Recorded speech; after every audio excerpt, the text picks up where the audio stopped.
Hello, Lizzie here. Today I'm going to show you how to make Fantasia, which is this beautiful cushion. It's lovely because it's made very easily out of charm pack. In fact, Fantasia and Francesca, which is the bag behind me, has been made just with two charm packs, a plain pack and a pattern pack. This pattern pack is an Anna Maria Horner charm pack. It's called Welcome Home, but which is a bit of an older one, so you'd be lucky if you get the charm packs now. But all of her fabrics, as are a lot of designers, just perfect for this project. So the theme for February 2023 is kind of pinks and reds. I didn't want to go down the heart route, but it kind of draws you to those colours regardless. So we're going to make this morning, and it's really lovely. It's made very simply with all it may not look simple, but it really is simple to put this together. I have done tons of free motion quilting on here. You don't have to do that, but I quite like the effect of it, and I've done it in pink. You'll not be able to see it from this distance, but I'll do some close-ups to put on my my website. It's bound at the edges as well, so it's got the binding, which is really nice. It's a really bright, striking binding, and I had some fabric left over from the 12 Days of Christmas, so I've made the back with a zip in the centre using my leftover fabrics from 12 Days of Christmas. So this is Fantasia, so let's get started. We'll put her over here. Oh no, I don't have room. I'm cluttered. I'll put her over here on my chair. We'll pick her up later. There we go. So the first thing we need to do is to prepare our fabrics. So I've already done all of the piecing because it would take such a long time if I did them all now. In the pattern it tells you exactly how many charm pack pieces that you need, and obviously it's full instructions on how to cut and stitch, but I'm going to make two up for you so you can see very easily how it's done. So I've got two what I'm calling plains. They're actually the Liberty Wiltshire fabrics, and in this I've got a feeling this is called oyster, but it's a real sort of neutral tone. And I'm using, as I said, the Anna Maria Horner fabrics, which as you can see are quite delicious. Don't worry at all about directional fabrics here. That would blow your mind if you tried to work out the directions. Now, interestingly, this was a charm pack I bought, the Wiltshire I bought locally in my quilt shop, and they cut these into packs, which is fantastic, saves me a lot of bother. And you'll see that they're slightly smaller than the charm pack that you would buy kind of like, let's say, commercially, because it has the pinked edges. And I always say the charm packs with the pinked edges that are commercially made are just slightly bigger than a 5-inch square. So just so you know that. Well, we're going to treat it exactly the same as if they were the same size. I'm just making sure that I've got my right and wrong side correct. Like I say, it's difficult to see. And what you can do is just to hold those in place is to pop a pin in. Keep it well away from the centre line, because that's where we're going to do our drawing and eventually our cutting. Let me just check again, make sure this is... Yeah, just keep checking because it's a bit like white on white, difficult to see. So the first thing we're going to do is we'll do one at a time. Now, obviously I'm going to do it twice, so you'll see the result, how to do this twice. And we're going to do the usual technique of doing a half square triangle, which is drawing a line from point to point. I haven't quite got a long enough ruler here, but you'll get the gist, and you can come up to the points if you want to, but I'm sure you'll be able to manage. So I'm going to do the other one, so we're all prepped and ready to go. And you'll notice I'm putting the ruler to the left hand side, the pin is to the right. If you try to do it the other way round, the pin will offset you with the ruler balanced on top. It just won't work. So there's our square prepared. This is the first part. So what we're going to do is the not half inch, that would be rather big, 1/4 inch stitching all the way down either side of that line. I would imagine you've seen this technique quite a few times. I'm going to switch my iron on so I'm ready, because the next stage after this will be ironing. So let's bring the machine in. I'm going to set my machine at a 1/4 inch mark, which always helps. If not, if you've got a foot, there's a 1/4 inch foot, that always helps as well. And we're just going to go down both sides of that line. So really super easy so far. Stitch length is on, I think, well, this is on 2 because it assumes I'm quilting, which, or patchworky, you know, that sort of thing, which is fine. But, you know, it obviously, because it's such a small stitch, it takes a little bit longer. So bear that in mind. To be honest, I'd probably whack this up to 2.6, 2.8. What you've got to remember sometimes is that a longer stitch length, I'm going to stitch the other square actually.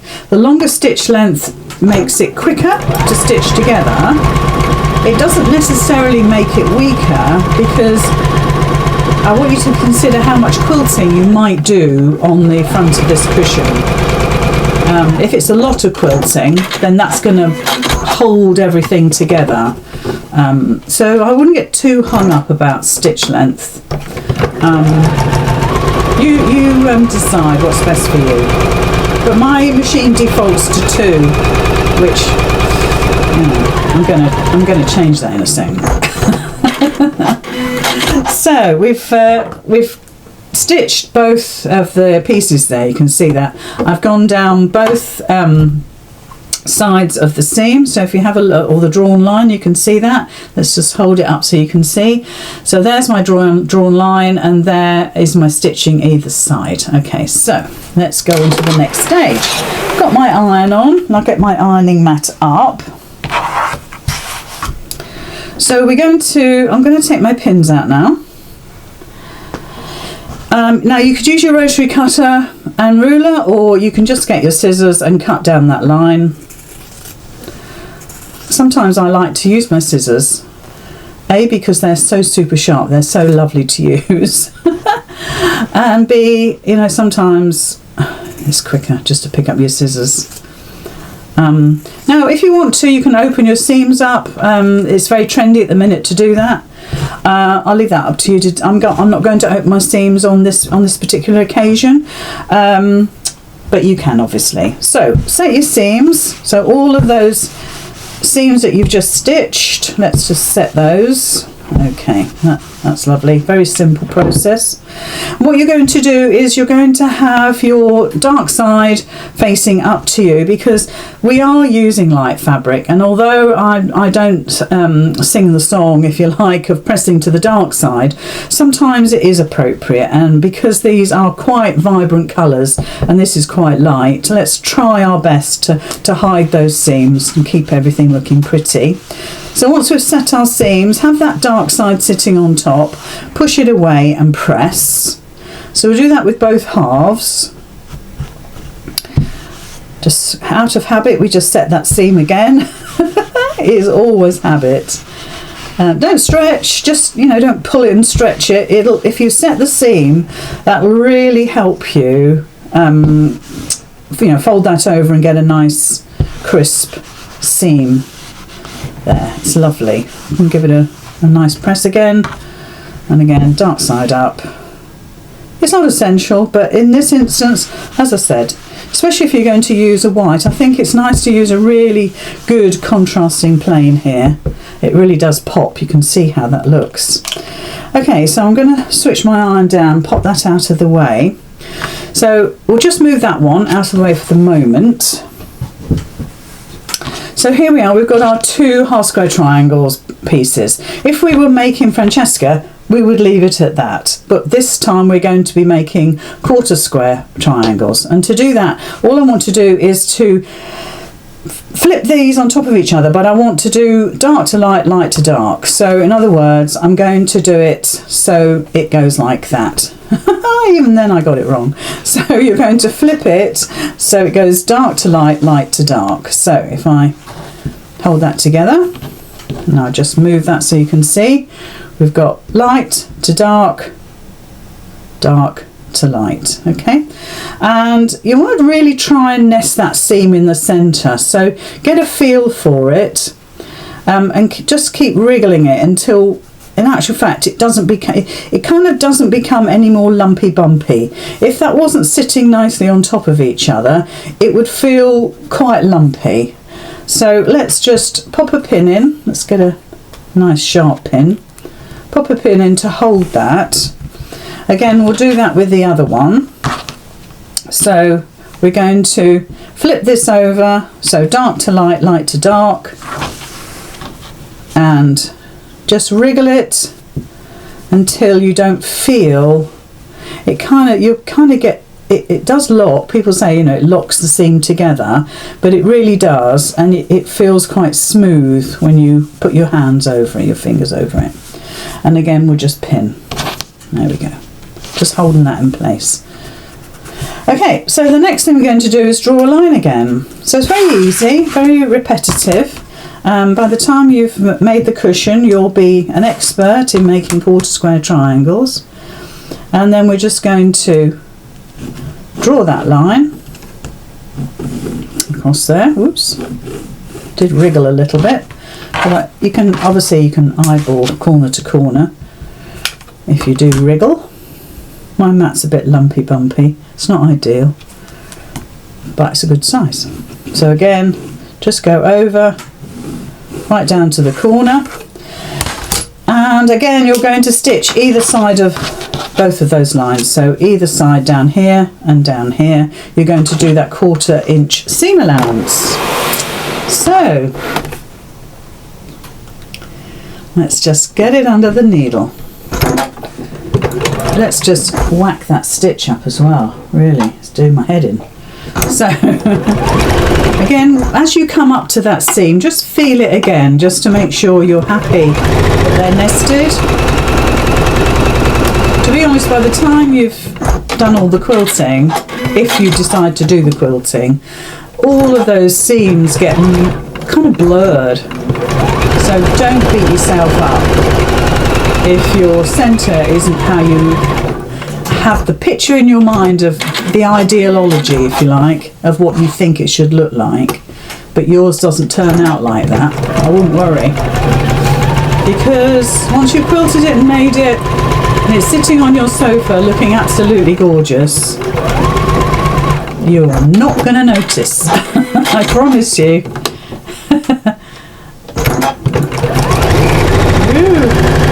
Speedy machine. Let's move that pin. Okay, lovely, super job. So again, if we look at the side there, you can see what I've done. There's the line I've drawn, albeit a bit wriggly at the top. 1/4 inch either side, and we're going to cut that along that line again as we did before. So let's just do that. We're soon going to get to the really fun part. And yes, there is a fun part. So I'll use my rotary cutter that time. I can be very fickle. I've got such a bad shoulder, so scissors actually are much more user-friendly to me at the moment. Okay, so now we've got our 1/4 square triangles. So let's bring the iron in. And all of these little squares that we make will benefit from a nice best press. And of course, what you need to do is, now you can open that seam if you want to. Okay, you can open that seam. I would say you've got a lot to do, you've got a lot to make, so maybe you don't want to open that seam. It's not necessary on this project. So once again, we're setting that seam, pushing those stitches into the fabric, and you'll find that it very, very easily pushes over. Now you will find on this particular project that you will have one seam that shows. If I should do it that way, you'll see. But actually what you're doing is that you're pressing the Wiltshire fabric onto itself. So actually the light and shade and all that sort of thing, it doesn't really show because it's the same fabric. Okay, so yeah, works out quite well actually. So just push that open. And like I say, a nice best press really helps.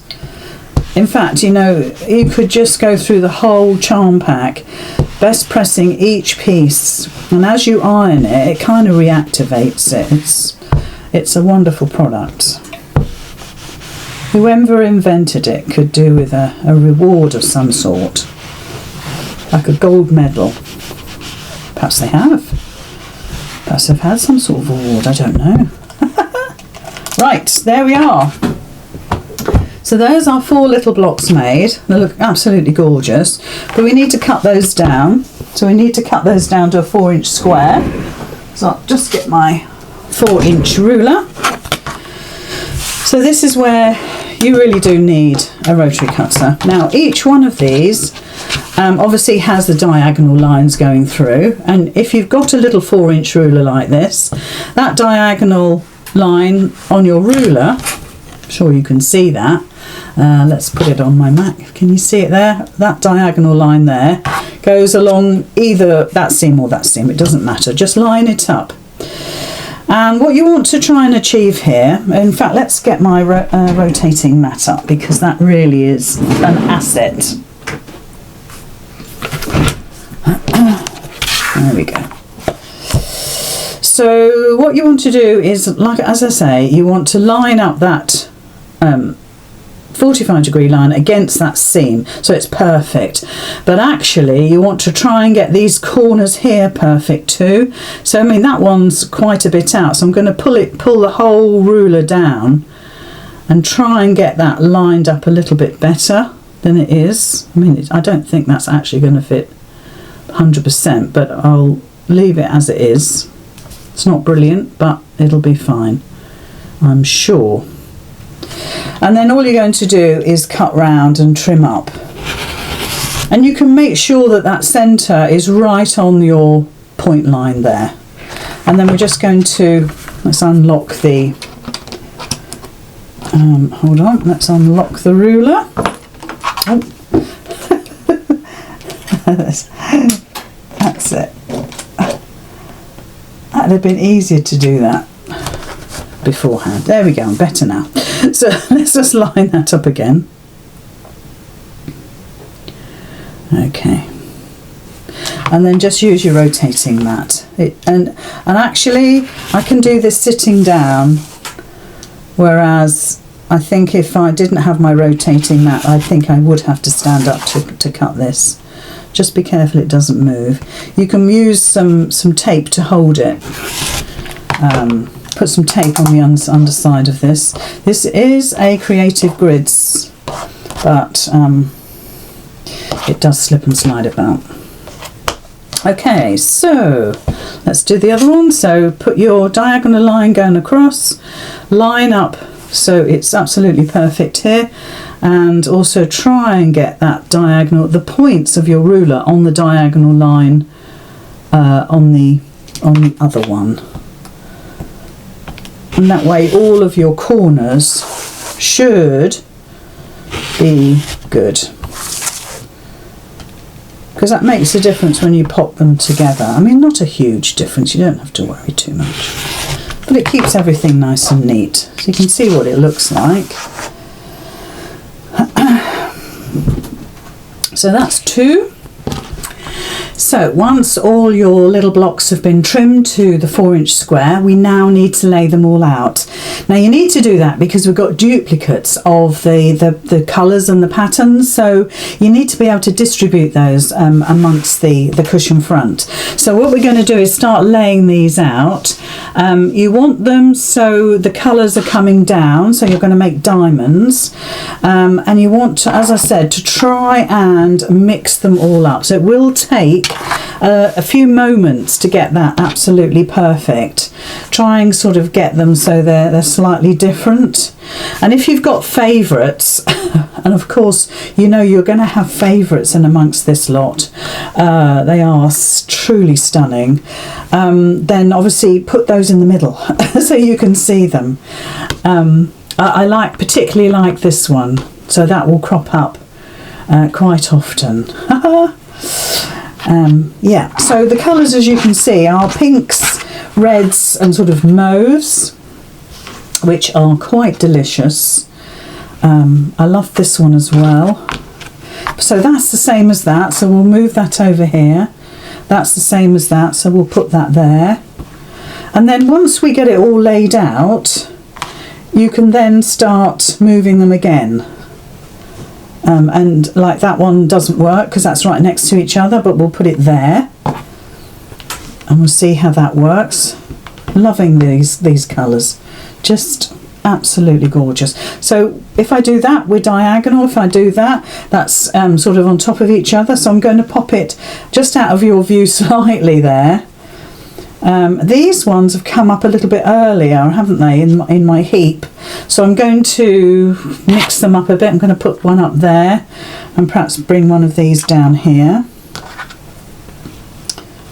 So it's just a case of shifting them around. I know some of these are going to be off your view here. So I'm going to take that one out, put that one there. That one, see, that keeps cropping up. I'm going to pop it there. Even though it's down here, I don't mind that at the moment. And this is the really important part of getting it all mapped out. So 1, 2, 3, 4, 5. 1, 2, 3, 4, 5. We've got some spares there, I think. So we're okay with that. Okay, so I've got 1 or 2 extra here. So I could swap them about a bit. It's probably best to leave it, but I can't, I'm so tempted to change 1 or 2. So I might take that one out, put that one in. I love this fabric, so I might swap that out as well. Maybe not. I'll better just leave it as it is. But I've got some spares here, so I can make perhaps a little mini mat with that. Okay, so we've got our squares laid out. You can see how that looks. It's just a case of piecing them together. Just eyeball it again to make sure that all of your squares are sitting like that. So you can see you've got the square, if you like, on point along the whole piece. And look at the planes as well, and something should pop out if that's not sitting correctly. And then what I want you to do is to stitch 1 row at a time. That way you're not going to get confused, because this is quite a big piece, and it'll be difficult now to pick this up and then still get it in the same order.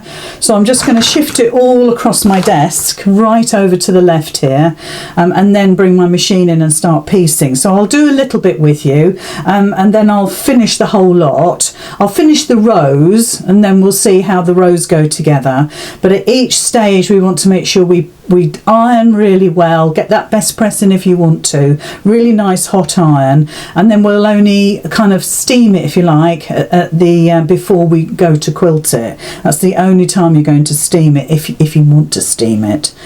So all of this is going to get shifted. So let's quickly do that now. Now I don't mind if I layer these up. So some of my blocks, and as they come into vision, you'll see that I'm literally just laying them on top of each other. So I can get my machine in, and you can see they're still in rows. Hopefully I haven't duplicated. When I made the first cushion up, I thought I hadn't duplicated, and when I put it together I realised I had. You know, next to each other, that's what I mean by duplication. So I'll do a little bit with you, and then I'll finish off and show you the rows, and then we'll stitch the rows together. So I'll take the top row first, and I'm just going to flip right sides together. And obviously you can chain piece. Oh, obviously you can. Sometimes for me, I like to do things 1 bit at a time. That way you're in full control. So you're using a 1/4 inch seam allowance again. So I'm going to take the next 2. So right sides together. Always remember where you're stitching. So you're putting right sides together. You're just literally flipping one over onto the other, and you're stitching the right hand side. That should always work. But then you've got to remember about your pairs. This is what I mean about doing little bits at a time. So there is my second pair, that's my first pair. and then I've got my last one here because we know we're doing a row of 5. So I'm flipping those first 2 squares open, I'm flicking the second 2 pairs open. You can see that on my machine, and then I'm going to flip that one onto that one and just line up those corners as best you can. You know, you'll find your own way of doing this. You just want to take it slow and steady. So I'm bringing that all back onto the top of my machine again, and then this is the last one there. So I'm just going to flip that over, flip it round so I've got the bulk on the outside of my machine, and then get everything lined up.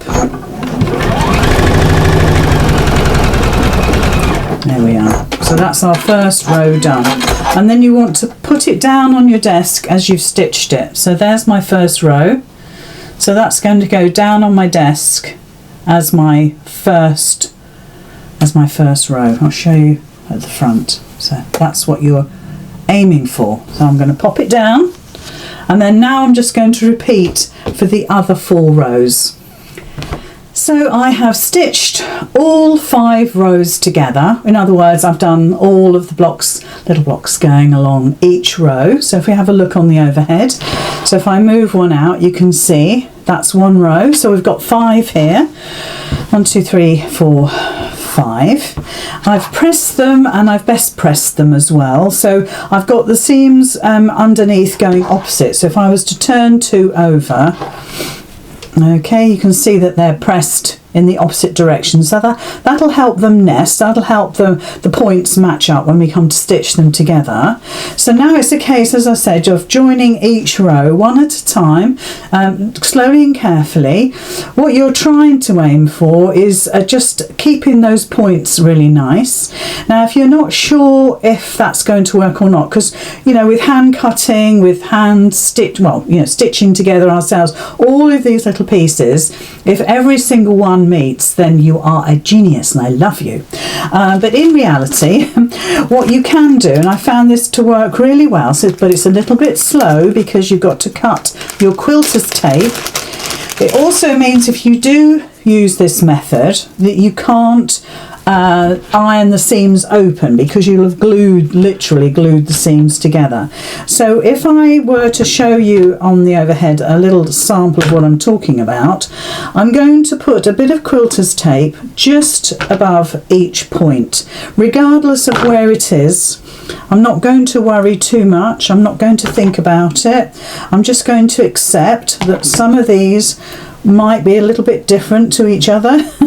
You know, you might have little bits overhanging here. I'm not really thinking about that at all. All I want to do is try my best to get this to be as accurate as I can, okay? And the easiest way I've found that is to use quilter's tape, or you can pin if you want to, and put the seams together. Now you're not going to start right in the middle like I've done, but visually this is best for you, okay? So then it's just a case of peeling off the back of your quilter's tape, which this is going to just not behave. And actually that really is rubbish. Oh, there we are, that's better. Go from the other way. And each one, if you peel off, there we are, better now. And like I said, it will take a little while, but you might be much happier with the results.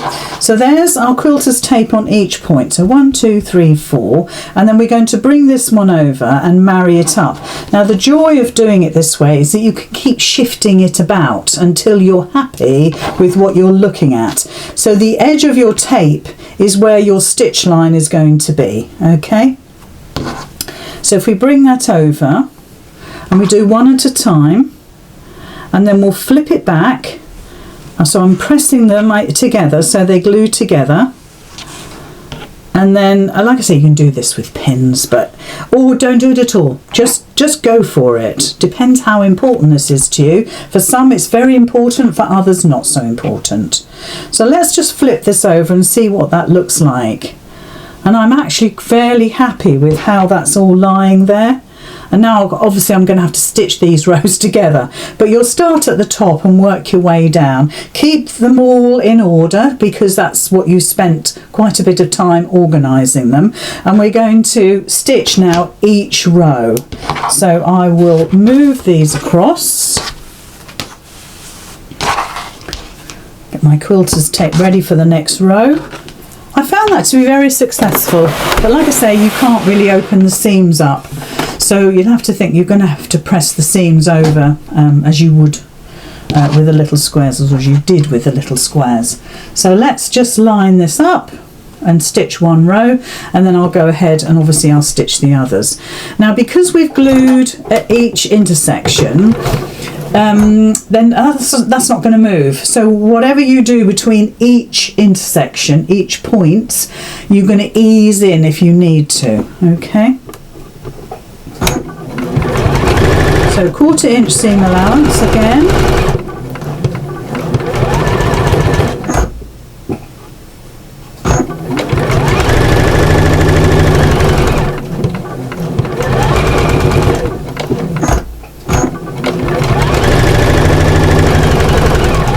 The other thing you could do is just stitch each little intersection, perhaps with a basting stitch, and then you can adjust that. So there's lots of different ways of tackling the same job really, but it's nice to show you something perhaps a little different. So just line up that last one.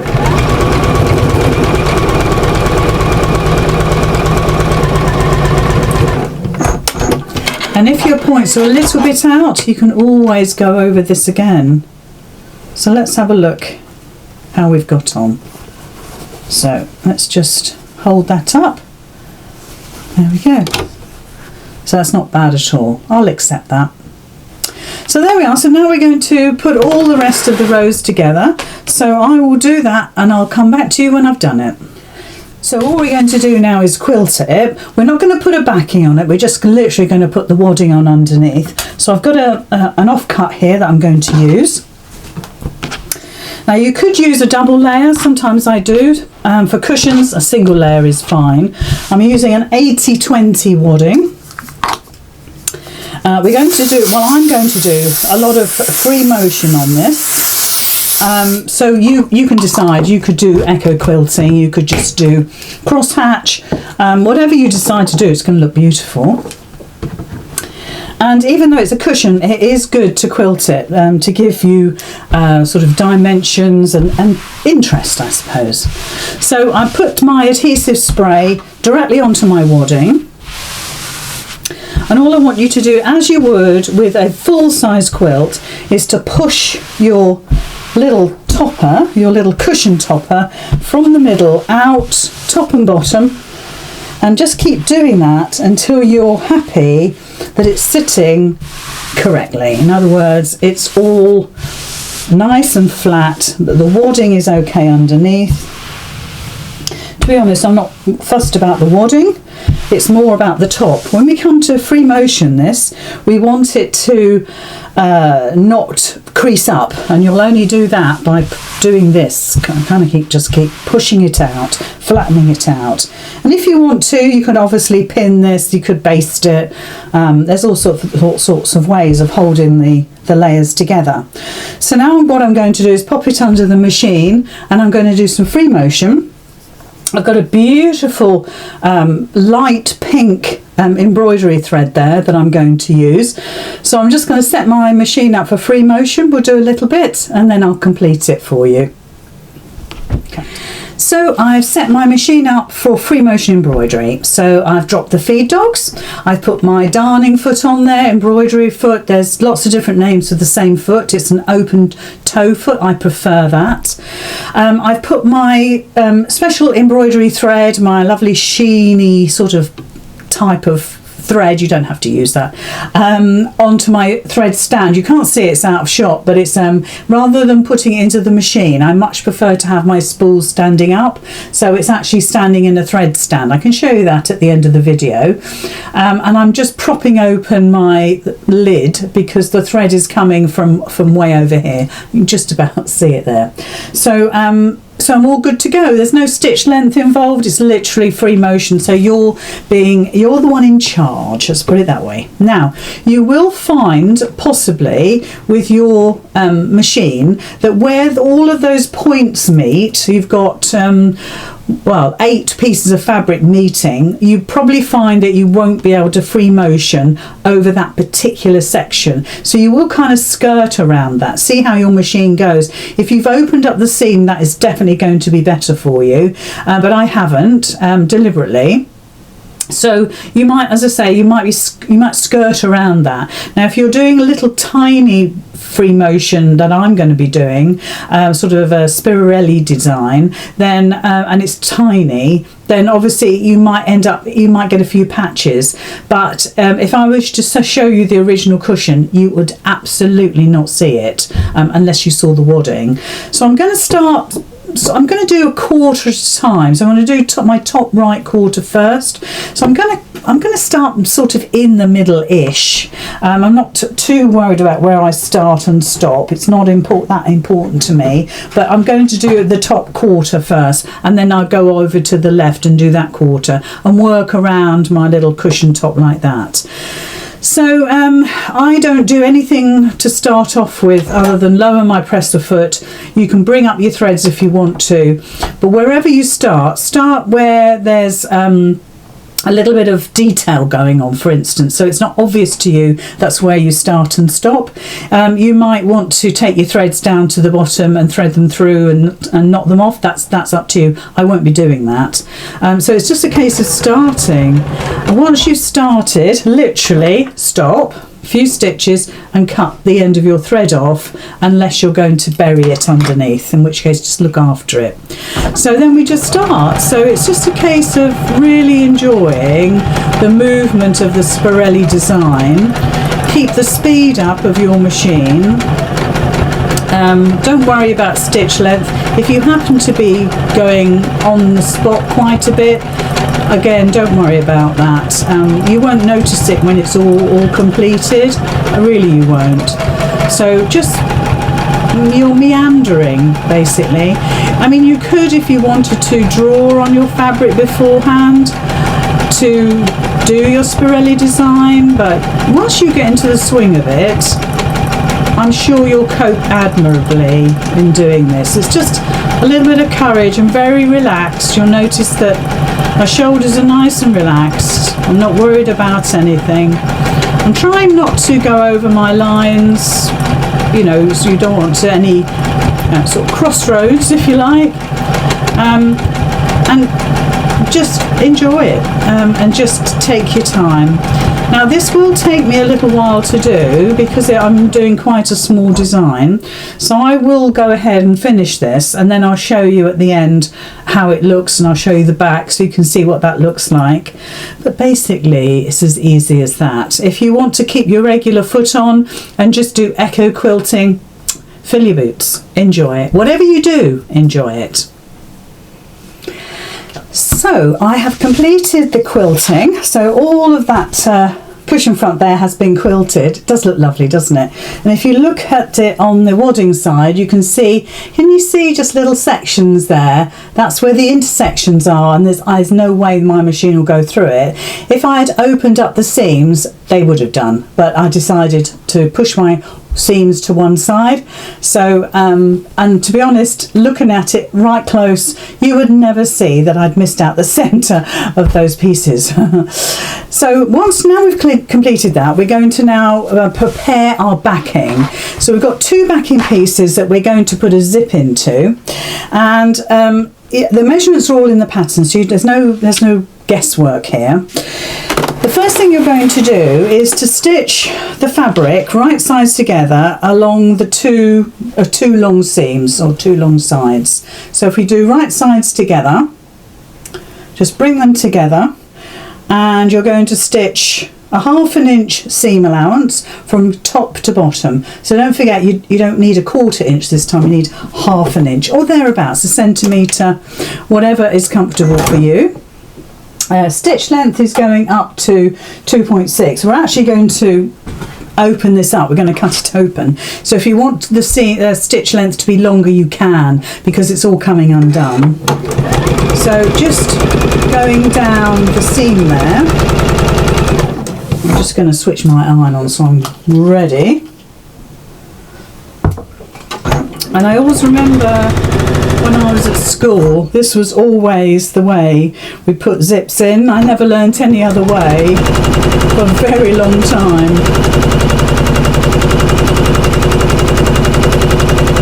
So, all the way along, just trim my threads. So, get your ironing mat out or go to your ironing board and open that seam up flat.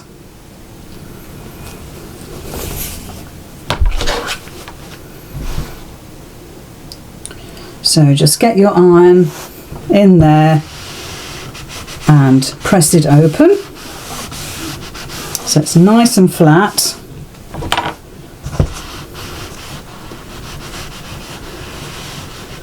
Lovely.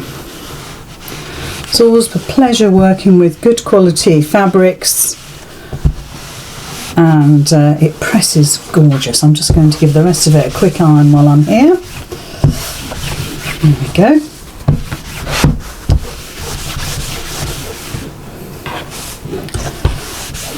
Right. So the next thing we need to do is to get our zip installed. Now, I always cut my zips that little bit longer just to give me a little bit of leeway. And what I'm going to do is I'm going to use quilter's tape to secure my zip in place, because although we've opened up the seam, the zip goes face down onto that seam there. I'm going to stitch from the right side so I know that it looks really neat. So I'm going to use quilter's tape to hold my zip in place so I know exactly that it's positioned correctly. Now I'm only putting, as you can see, the quilter's tape on just one edge. There's no need to put it on both edges, really there's not. But if you want to put it on both sides, then please do that. It's whatever makes you feel comfortable. So just make sure that's lovely and secure, and then peel it away. Okay. Then what we need to do is to place our zip right side down onto our seam. And you're going to make sure that the teeth of the zip go along that centre seam line. Okay. On this zip, you'll see that we've got tape.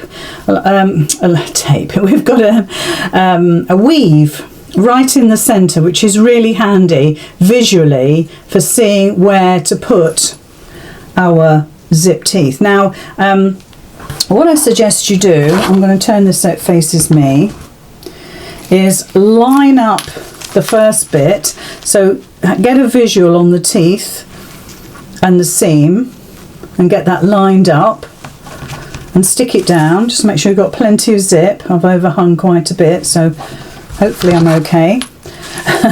And then take your teeth all the way down so it's lying beautifully straight on your cushion back. And like I say, if you wanted to, it's a bit wriggly there, so I'm just going to lift it up and move it. Like I say, if you want to put tape both sides to hold your zip, that's absolutely fine. And then just follow it all the way down. Keep straightening it out, flattening it down, making sure that glue sticks where you want it. I'm just going to take the slider as far as I dare to the end. This is why cutting that little bit longer allows you to take the slider away so it's not in the way. But if you've cut it to size, that's fine. You can just move it as you come to it. So that's lovely. So I'm happy with that. Just make sure that's stuck down that side. Yep. So what we're going to do is, now that's stuck down, you can see at the front what that looks like. We're going to take it to the machine. I'm going to put my zipper foot on. It's a good idea to do that because you're limited by the size of your foot, well, depending what foot you use. But I'll put my zipper foot on. So my stitch length now I can bring down to a more reasonable 2.4 because this is going to hold the zip in place. And I'm going to stitch from the front. So the right side of the fabric is facing me, and the right side of the zip also. So let's pop the foot down. Let's just move that slider just a wee bit. That's it, that's what we need. And then you're going to allow your zipper foot to follow the teeth of the zip.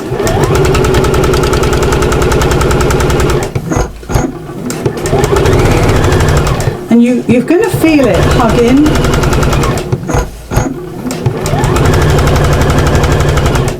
But doing this from the front, you can see the accuracy of your seam then.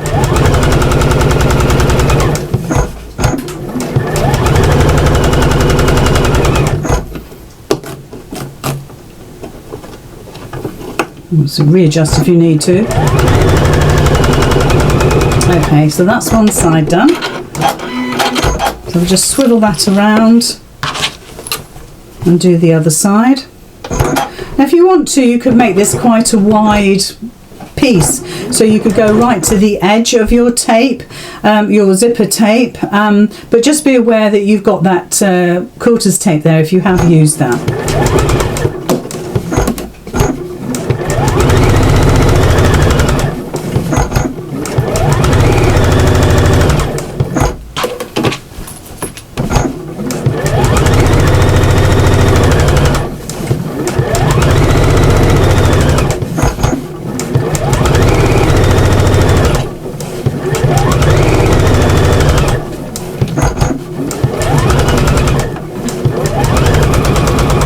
Lovely.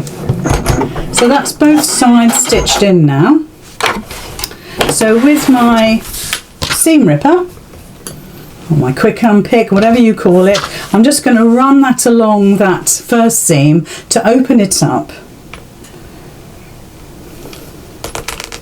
Put the little ball of your seam ripper inside the seam, so you have the long sharp bit on the outside.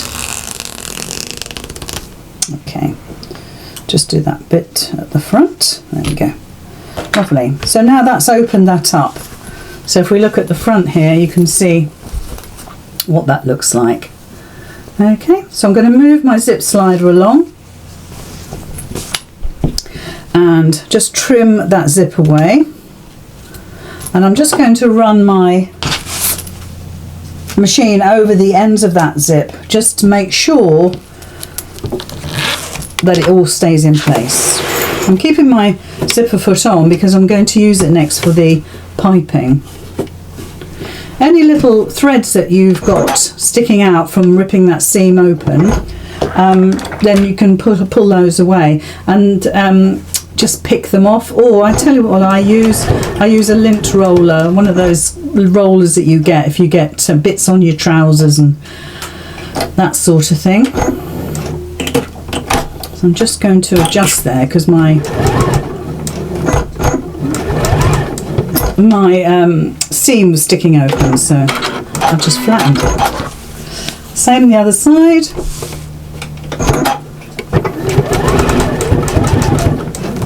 It doesn't like going over the zip.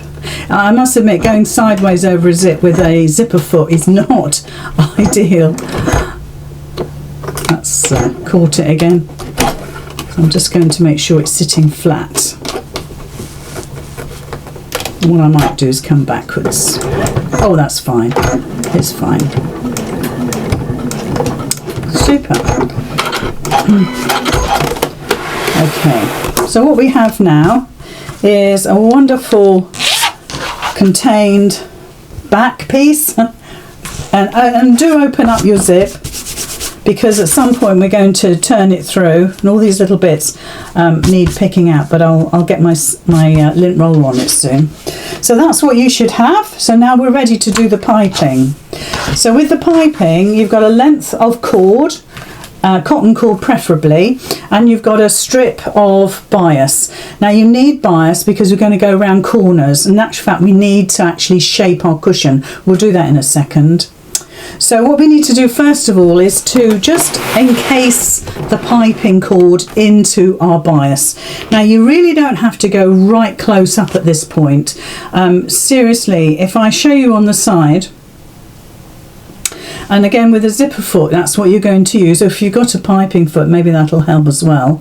So if you can see here, all I'm going to do is just encase that piping in. I'm just going to make sure it sticks out a little bit on the end.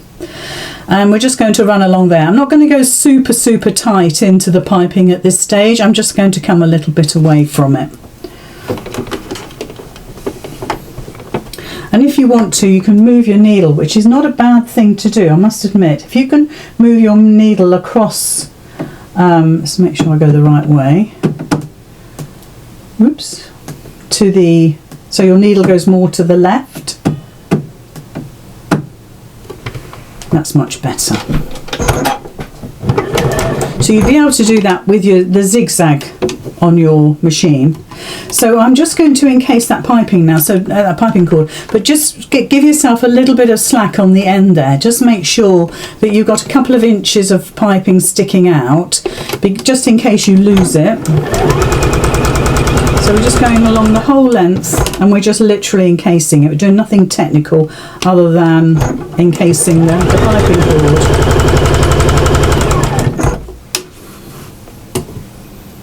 We are going to trim this back a little bit, so you don't want to go right on the edge. And if your layers start to move, use your stiletto or sharp object to keep those layers together, because it will want to shift because of the piping cord.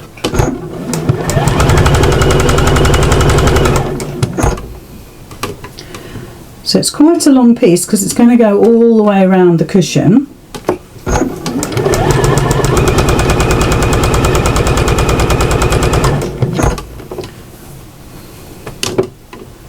I love the stripe on a piping like this. And if you have to join it, which I've done in 2 places, it's very forgiving, and plus once you got it onto the cushion, you'd never see it. So when we trim this back, we're going to trim, perhaps a 1/4 inch. We're just going to make it neater. But you don't want it too narrow, otherwise you'll never be able to stitch it onto your cushion, basically. And also, the first time around when we stitch this onto our cushion, we're going to just stitch it onto the front, or the front of the cushion, and then we'll attach the backing. And you might need to go round a second time, or even a third time, to make sure that piping is lovely and tight, so you can't see any of your previous stitch lines. It takes a little bit of practice.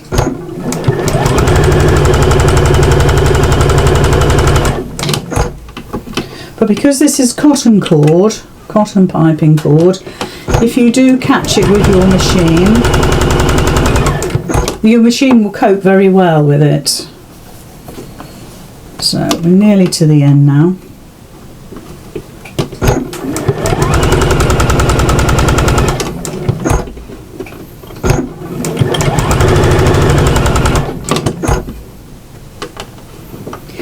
But when we trim it because we don't want to take up too much seam allowance on our cushion. The bare minimum. It'll still be probably more, well, it'll probably still be more than a 1/4 inch, but I just don't want you to worry about it. So we've got a little bit more to go, not much. So just take your time.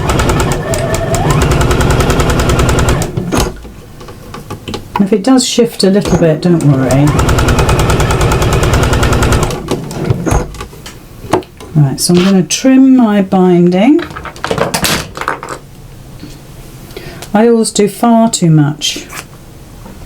Well, it's not really, that was only about 7 inches perhaps, but although I give you the measurements, I would always say do more.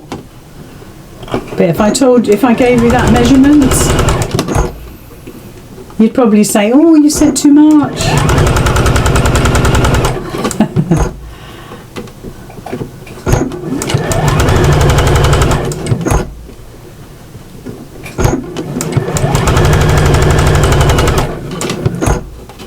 Okay, getting there.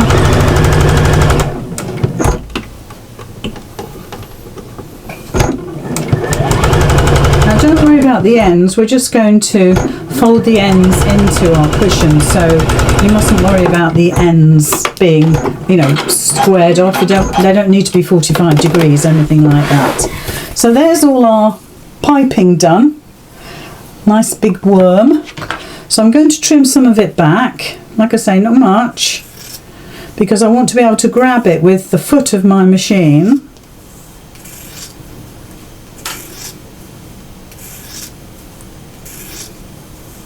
But just a little bit.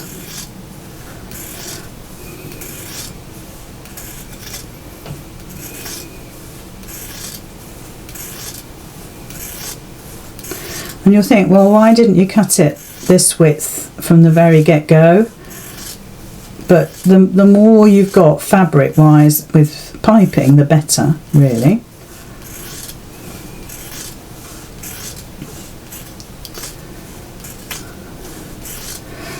So now we've encased it, we can sort out our cushion front because we want to round the corners.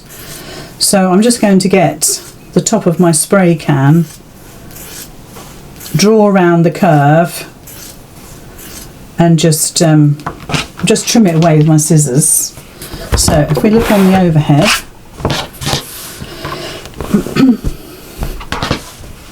so I'll get my can lid and my heat erasable pen. So all you're going to do is pop your lid or anything round, and you're going to get it so it's on, it just touches the raw edges, so it's the smallest amount. You don't need a great big circle or curve going on, as long as it's a little bit of a curve.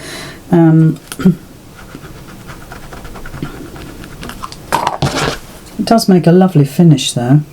But of course you can leave this bit out if you don't want to do all the piping and this curve and all the rest. Just leave it out and just do yourself a lovely square cushion. That will look absolutely just as gorgeous. So you can see how easy it is. So just put the lid on the raw edges, draw around, and just cut away. Okay, good. Now then, so what we're going to do is that we're going to attach our binding. So the first piece we're going to do, let me just, oh, it doesn't really matter which end. I want you to decide which is the bottom of your cushion. So don't forget that if I turn it this way, I want you to have the diamonds, well, this is up to you. I want you to have the diamonds going like this, with the seams going across. That seems to suit me better. You can have it that way if you like, but you know, you can decide what you do with your cushion. So the first thing we're going to do, let's just get rid of some of this rubbish, is we're going to start off just in the centre of that bottom edge there, and we're actually going to place our piping cord and fabric just on the edge there, and we're actually going to start stitching about here, and we're going to go across it, and when we get to that point there, I want you to then move it in. Okay, so when we come round with the other end, it crosses over and you get a really nice neat finish. So you really want to sort of just take it off the edge there, start stitching here, try and get that in there. I mean, you could, I'll pop a pin in there if you want to, just to hold it in place. Let me get the right pin. There we go. Just to hold it in place. I mean, it's going to get in your way if you put a pin in there. Let's try it that way. And you know, you can use your quilting clips if you prefer. That's it. And you're going to start stitching about here, and then you're going to get to just about there, and then you're going to straighten that piping up so it then curves around. So we're going to do this with a zipper foot still.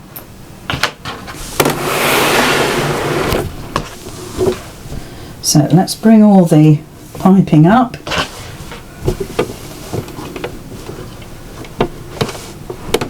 And pop our foot down.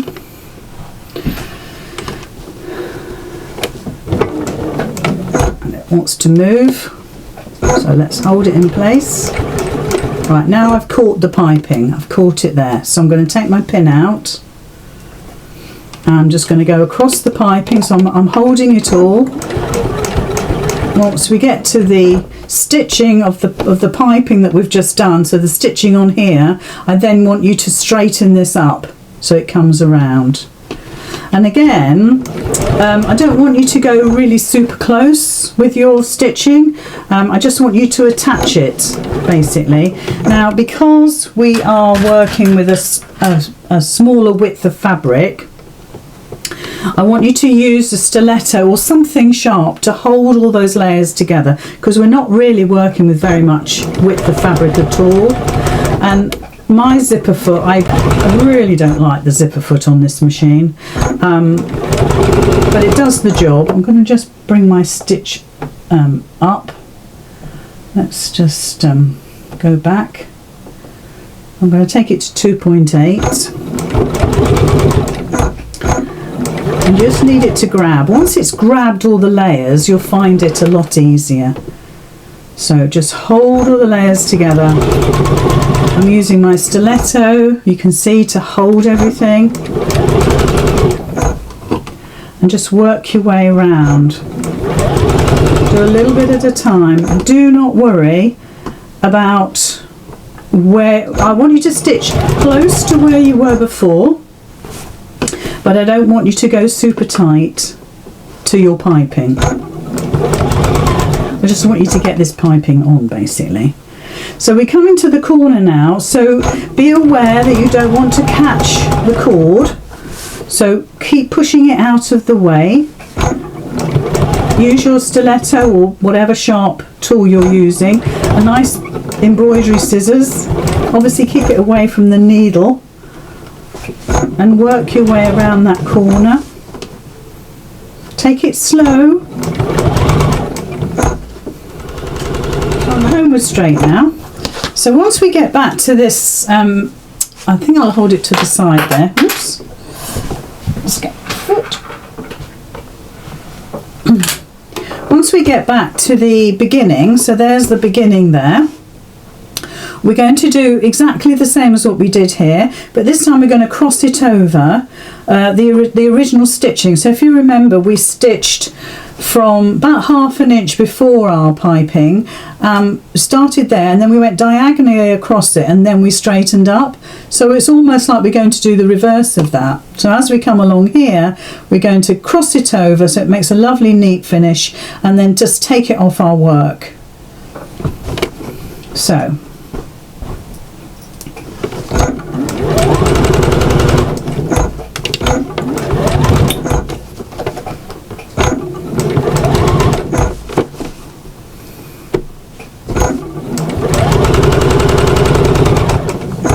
So as we come up to it now, just going to move the bottom binding out of the way so it doesn't get caught. So I'm just pushing that bottom one here out of the way, and then I'm crossing it over. I'll get to a certain bit. That's it. And then I'm just going to bring it across and straighten it up. I'll show you when I've done. It's much easier to perhaps see what I've done rather than me trying to explain it. So if we have a look, it's a bit wriggly, but if we have a look there, you'll be able to see that that's the bottom one, that's the top one, and that's where I've gone straight across there. And it's given it a nice little sort of, I don't know what you'd call it, nice little kiss curve really. And that looks absolutely gorgeous when you've got it onto your cushion. I mean, actually you can't even see it. So I'm just going to trim that away. So that's our binding attached. So all we need to do now is to attach the backing. Now with the backing, I am absolutely not going to round it off like I've done with the cushion. I'm just going to do right sides together and put my cushion on top. And you can see the backing will be slightly bigger, and that's good. We want it to be slightly bigger. Not by much, but just enough. And then all I want you to do is just to make sure your zip is in the centre. So make sure top and bottom you've got the same width, and make sure that that zip is going down the centre. And then I really want you to pin like crazy. So get your pins in, and I want you to go all the way around. And when I say pin like crazy, you're going to put 30 or 40 pins in this, maybe 20, but a lot. Just to hold all these layers together. Don't worry about the piping. I just want you to make sure that all of these layers are sitting exactly where you want them to be. Because if anything's going to shift, this will. As I say, don't worry about the piping. Don't worry about that. Just make sure you get through those layers. Just make sure that I've got those attached. Yeah. So you're going to put at least 20, if not more, pins in. Don't use clips, that's just not appropriate. Long pins are good. Get those quilting pins out. These ones here, these old favourites, are good because they're nice and long and they're strong. Just make sure that that's all going to fit. It's a tight squeeze. That's going to be okay. Oh, it's a little tiny one. It's funny if you pick up a dressmaking pin by mistake. What a difference. Okay, I'm happy with that. As long as you've got the backing fabric, you can see it. It's a bit tight, that side is fine. So if you look at the top here, you can see they've got it really well pinned. So now we're going to stitch the two layers together, and I want you to stitch on the wadding side, the back of the front side, because you can see where your stitching is that you've just done, and I want you to repeat that. So your zipper foot is still on. So now it doesn't really matter where you start. Like I say, just make sure that your binding, your piping, sorry, is going in. So you just need to start off really. And once you start, let's get that pin out of the way, you'll be absolutely fine. So, take a couple of pins out there. Just make sure everything is lying nice and flat. You'll find it quite a bit easier now because you don't have to worry about your piping. If you need to, use your stiletto again.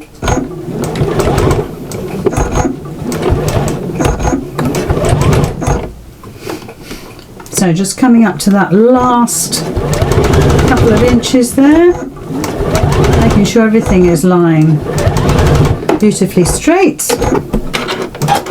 Okay, so that is our back and front attached. But what I want to do now is to go round it again on the backing fabric, okay, and you'll be able to get in even closer this time. So foot down wherever you like, and we're going to do that second row, and this time try and get in really close to your binding, and with your fingers of your left hand just push that binding towards your towards your needle. Obviously don't get your fingers in the way, but it's just working all the way around. So this gives it extra strength anyway, but also extra neatness. When you look at the other side, I want you to compare. Have a look beforehand and have a look after you've done this second row stitching. And then we can trim it away and make it super neat.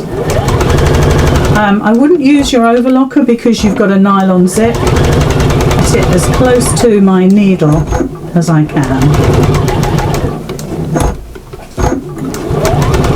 And just be safe, just be careful, just be safe.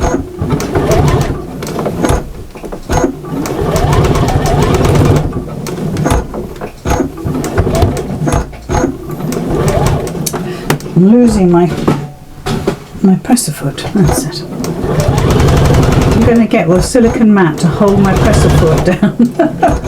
It travels off. I don't know if yours does. Right, so around this last, I don't know if it's the last one, no, we've got a bit more to go.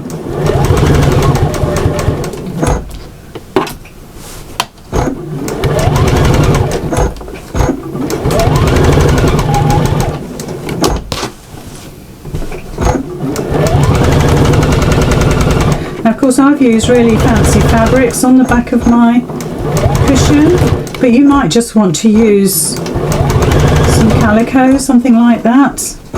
Just be mindful of where you go over the binding that goes like that. I just went past it and I could feel it. But like I say, your machine should cope, even if it's got I mean, this is a powerful motor, but if your motor's not quite as powerful, it should still do it. You'd be surprised. So I'm still pushing that piping cord towards my needle. And there we are, we're done. That's it. There we go. Lovely. So quite a lot of work with the piping. Like I say, you're going around 3 times in effect. Now I'm just trimming back a little bit, not much. And what you can do is, first of all, trim from the front might be easier.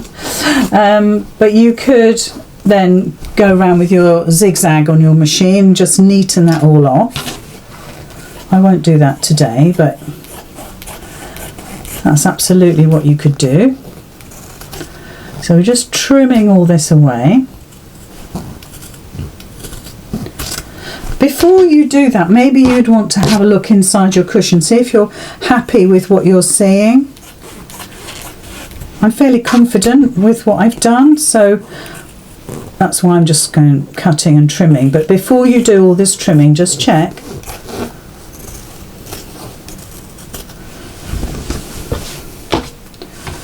So, and you could use your pinking shears, of course.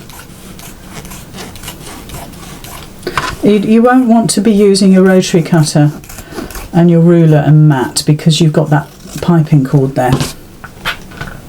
So get the scissors out. Okay, so there we are. So I just need to go and get a cushion. I can show you what it looks like. Let's just turn it through. And because we've got curved corners, it's lovely. You don't have to poke any corners out. But obviously you want it to be neat.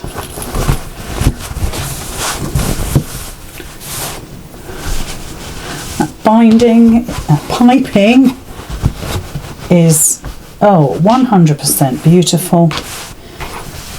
Could all do with the press, but then, you know, there we go. Lovely. Gorgeous. Gorgeous, gorgeous. Okay, so I've got my cushion pad. Let's put it in. Now I do prefer a feather cushion, I must admit, to give your project weight. I like a lovely heavy feather cushion, so I might swap it out at some point. Just be careful of your zip. Get those corners filled with cushion. Oh, perfect. I love it that I've got 2 matching cushions for my sofa now. And then zip it up Make sure you don't catch the lining of your cushion pad. Oh, a little thread. Let's get rid of that. There we are. So that is another Fantasia. I love it. I absolutely love it. Let me get the other one. Oop. There we go. This one's so much heavier because it's a feather cushion.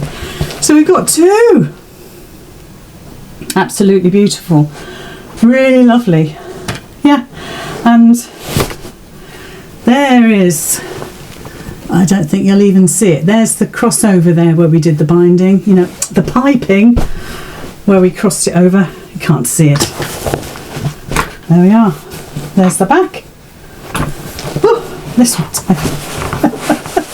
But I like a heavy cushion. Those are the backs. Those are the fronts. There. So that is Fantasia. I hope you like it and I hope you make loads.